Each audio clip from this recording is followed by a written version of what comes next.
हर हर महादेव। श्री शिवाय नमस्तुभ्यम। मैं पायल और आप सभी का मेरे YouTube चैनल घर गृहस्थी माई वे में बहुत बहुत स्वागत और अभिनंदन है। तो जैसे कि आप सबको पता है कि मेरे घर पे नया मंदिर आया था, तो आज उसी को साफ करके सजाएंगे और सारे भगवान को विग्रह को स्थापित करेंगे। तो हल्के हाथ से मंदिर नया है तो हल्के हाथ से मैंने इसमें कपड़ा मारकर अब मैं सारे आसन लगाऊंगी सभी देवी देवताओं के लिए, और एक एक करके सब शेल्फ्स में भी मैं आसन लगा दूंगी। मेरा मानना है, भले आप छोटे घर में रहो, बड़े घर में रहो, किराए के घर में रहो, या आप कैसे भी परिस्थिति या अवस्था में रहो, पर अगर आपके घर के देवी देवता अच्छे से स्थापित है तो आपके घर में सुख समृद्धि यश वैभव भले धीरे धीरे करके ही बढ़ेगा ज़रूर। और अगर आप अच्छे से रहते हैं, खाते हैं, पीते हैं, उठते हैं, बैठते हैं, तो हमें हमारा कर्तव्य बनता है कि हम भी अपने जो घर के देवी देवता भगवान विग्रह होते हैं उनको भी हम अच्छे से व्यवस्थित करके रखें। तो मेरा यही मानना है।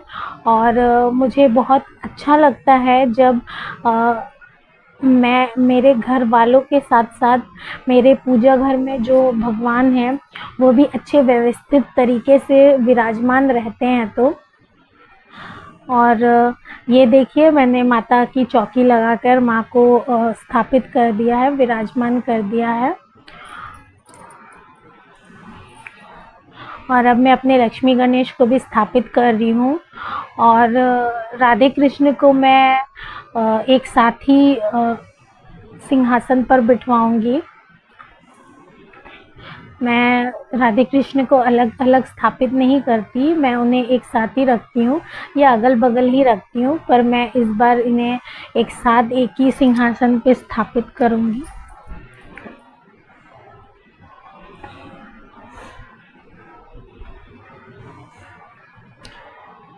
और अब ये सरस्वती माँ है। कहते हैं सरस्वती ज्ञान की देवी होती है, और सरस्वती की पूजा वंदना करने से घर में ज्ञान का जो बढ़ोतरी होती है वो होती है। और जी हाँ, जहाँ सरस्वती होती है वहाँ लक्ष्मी अवश्य चल कर आती हैं। और मैंने अपने कुलदेवी को विराजमान किया है, शालिग्राम जी को और शिव जी को। और अब मैं अपने कुबेर भंडारी को यहाँ पर स्थापित कर रही हूँ। महादेव बड़े भोले हैं, जो इनकी सेवा करता है वो उनके हो जाते हैं। और अब मैं अपने कामधेनु को स्थापित कर रही हूँ, तुलसी मैया को भी उनकी जगह पर विराजमान कर रही हूँ।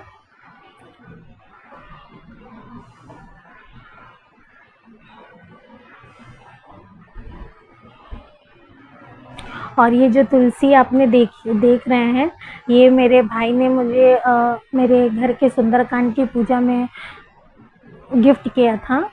और अब मैं सभी विग्रह में नीले रंग का ही चुनर ओढ़ा रही हूँ। मैंने इस मंदिर को एक थीम देने की कोशिश की है, और ये रहा। और मैंने इसे लगा दिया है।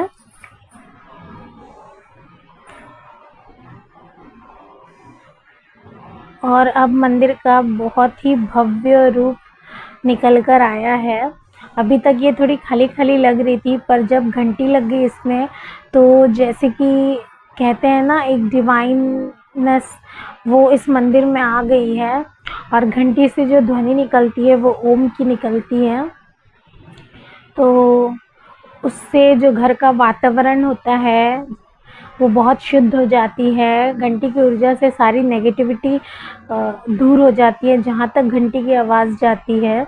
और ये देखिए मेरे लड्डू गोपाल और श्री जी, और मैं अपने लड्डू गोपाल को प्यार से लड्डू कहती हूँ। और ये मेरे कामधेनु।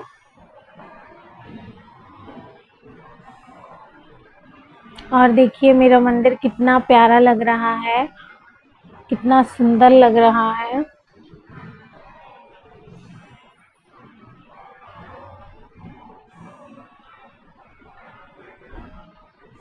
और अब हम चलते हैं सारे जितने भी पूजा की सामग्री होती है उन्हें अरेंज करने के लिए। तो ये हवन के चावल, तिल, मूंग दाल, कुछ रुई की बातियां हैं और गंगा जल है थोड़ा सा, और ये कुछ पूजा के बर्तन है। तो इन सबको मैं व्यवस्थित कर रही हूँ ये नीचे वाले शेल्फ में।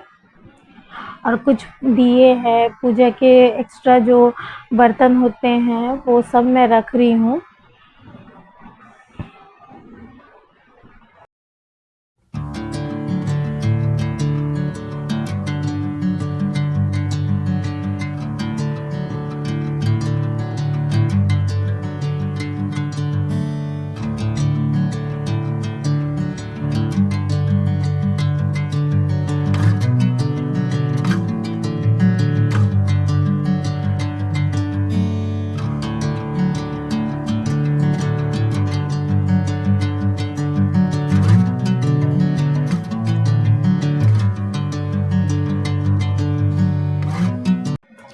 और ये ट्रे है जिसमें हम दिया सब रख कर यूज़ कर सकते हैं।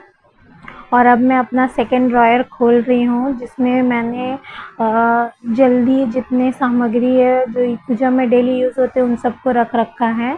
तो चलिए मैं आपको एक एक करके दिखाती हूँ कि इन सब में मैंने क्या रखा है। ये है पीली चंदन शिव जी के लिए, ये इत्र है, ये रोली, ये कुमकुम, ये सफ़ेद चंदन है, ये कपूर, ये भी सफ़ेद चंदन है, ये भी चंदन है। ये एक दो डिब्बियाँ हैं जिनमें मैं मंदिर सामग्री लेकर जाती हूँ। ये घी है, जो भी इन्हें भी मैं मंदिर लेकर जाती हूँ। ये लाल रंग और हरा रंग है।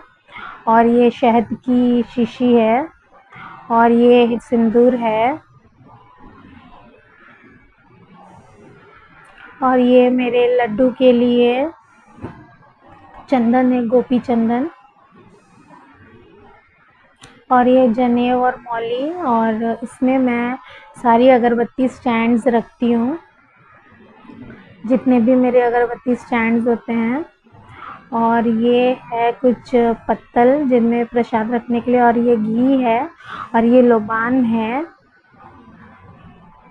और ये कुछ मिट्टी के दिए हैं, और कुछ रबर बैंड्स रखे हैं, और ये सारे सुगंधित अगरबत्तियाँ हैं।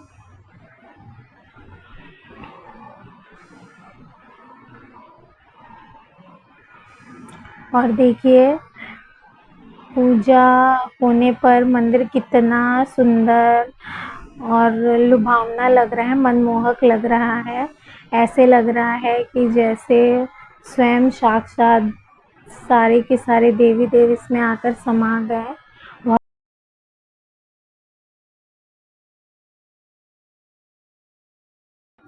व्लॉग यहीं पे एंड करते हैं आज का। राधे राधे।